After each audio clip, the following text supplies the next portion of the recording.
Mwenyekiti wa NTSA Jackson Waweru anazungumzia swala la ile ajali iliyotokea hapo jana huko Fort Tenan ambapo watu zaidi ya 55 walifariki. Hebu tusikize.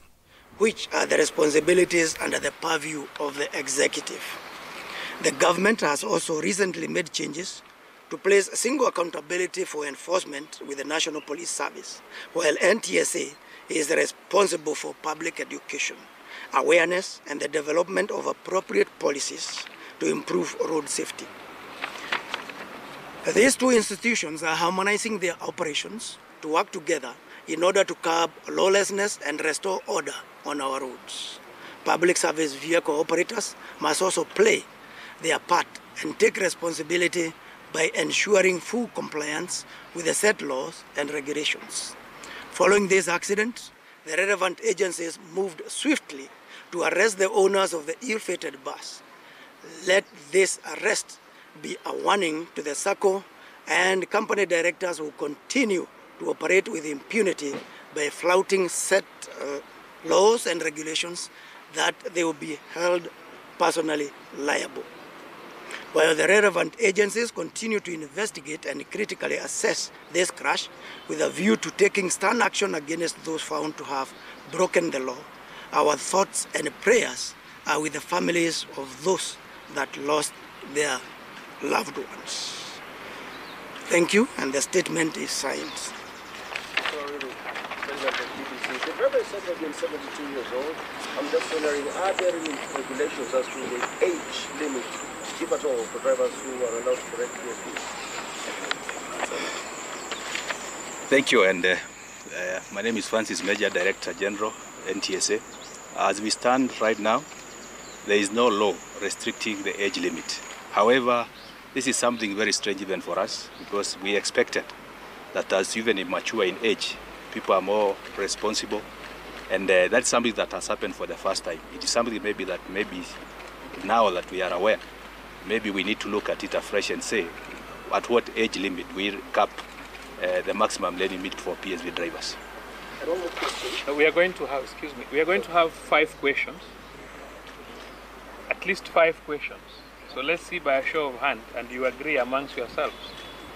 So we agree that we have 1, 2, 3, 4, 5, and pick the best question that you have so that you don't ask 2 questions. All right? So we start with it. Yes. My name is Taarifa. There is a statistic released by NTSA about the increasing number of deaths on the roads by 7.4%. How many of those numbers do we know the percentage of the young people that are driving? Thank you. My name is Anna from 678. Probably we're looking at, and even the chairman of the board has surely pointed out that there are quite a lot of issues that came out after the accident, yesterday's accident. One, even the bus vehicle's insurance had expired, and looking at it, this bus did not just find itself from Nairobi, it didn't fly to Fort Tenan. There are several roadblocks on the road. Did the police at the roadblocks look at, like for example, the vehicle and see that probably they were flouting these rules that we talked about and you have admitted to? So surely, will someone be wrong to say that probably the authorities responsible have been sleeping on the job, and it's just unfortunate that it had to be an accident to point out some of the lapses that are there? I think we can answer the 2. Then the last 2 questions will be asked. Okay, thank you very much. On the issue of the age, it is true that the majority of the people who are involved in crashes are within the age, the productive age. And this is not just true in our Kenyan situation. It is actually the trend globally that majority of the people who are involved in fatal accidents are the young people between the age of I think 15 to early 30. Majority of the victims are in that category. Unfortunately, also for us as a developing country, majority of the people majority of them are breadwinners, and therefore when they happen, the dependency that we know in Africa, the severity of those who are suffering actually is even enhanced. So we want to actually also acknowledge that this is something that is affecting seriously the young people. And actually even at the global level, it is the highest killer, even overtaking HIV and AIDS in this category of victims. On the issue of who are the majority of the people, you will be shocked to know that 40% of the fatal accidents that we see in the country are pedestrians. 40%. And this has been consistent over a long period of time. It becomes obviously a very big challenge, because how do you monitor and how do we enforce pedestrians who cross the road at various crossing points? It becomes a big challenge. On the issue of the license, I think that is not the information we have. The information we have is that the insurance of this vehicle is expiring of 19th of October. And we have that and the certificate actually is the police at the scene of crash. So where this information is coming that this vehicle had an expired. What of the excess people? These vehicles passing through roadblocks? As to whether the story where the issue of the insurance is coming, I don't know where it's coming from. On the issue of the number of people, it is true that this bus is licensed to carry 62. From the figures we have right now, it looks like this bus was carrying 71 people. That is how much we know. However, there are several children in that bus. We still do not know exactly how many were who are children, to be able to fully determine whether this bus was overloaded or not. My name is Dr. Minor from Community. How effective is the last year's government proposal to ensure that all PSPs are controlled to ensure that in case of such an accident, we cannot have the kids in the like the one that happened last year? Okay, let me take this one, and I think this is also one of the areas that really that has not been reported correctly.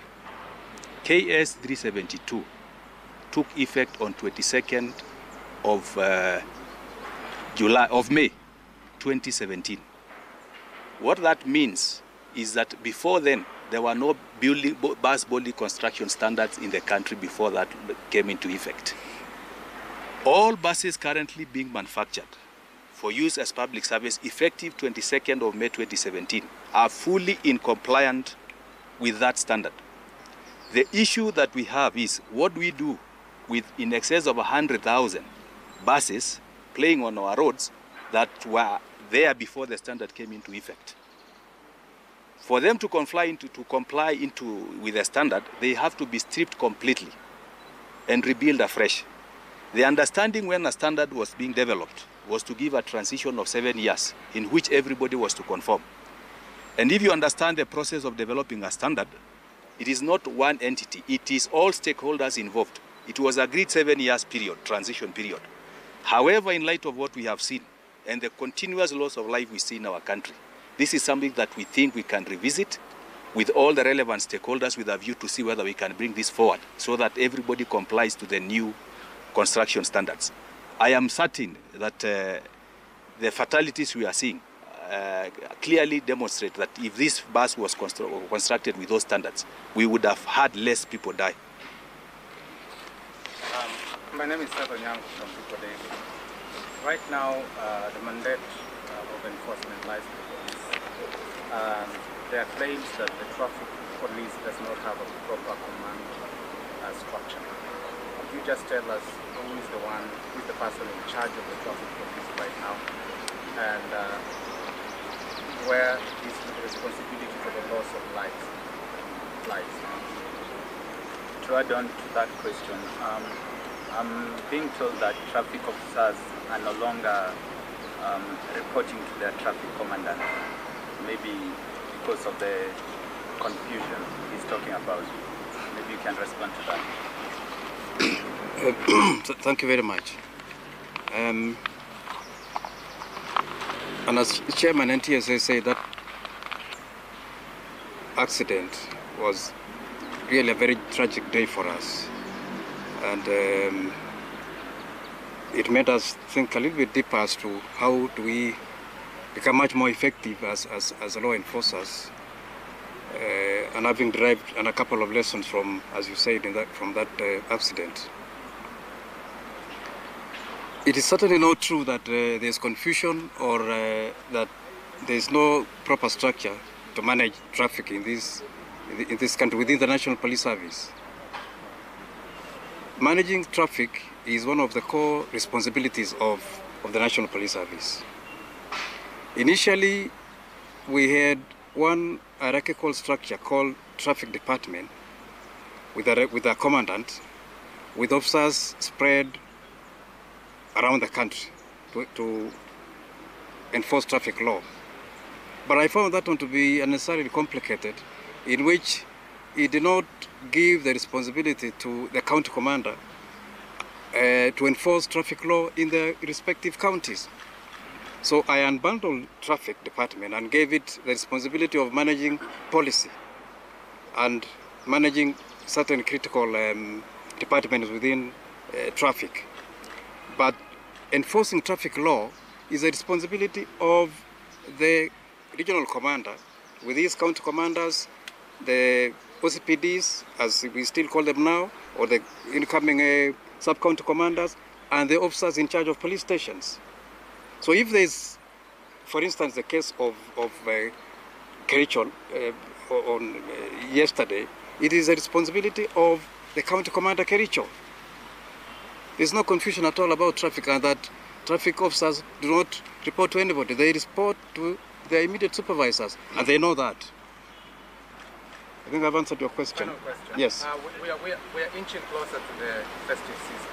Kenyans would like to know what you're going to do differently to ensure that such accidents don't occur. Thank you very much. We have a plan, and I can confirm to you that there is indeed a plan. And you will see us, together with the regulator, the NTSA, do things completely different. But there's something that I want to take this opportunity to underscore, and that is the importance of exercising responsibility on the part of all of us. You do not require a police officer to be standing next to you all the time when you're riding a motorbike or driving a car. If you're driving a car, to ensure that you're fastened, and if you're on a motorbike, to put on your helmet. It is in your own personal interest. So it is important for all of us to exercise greater sense of responsibility while we also do our job as law enforcers.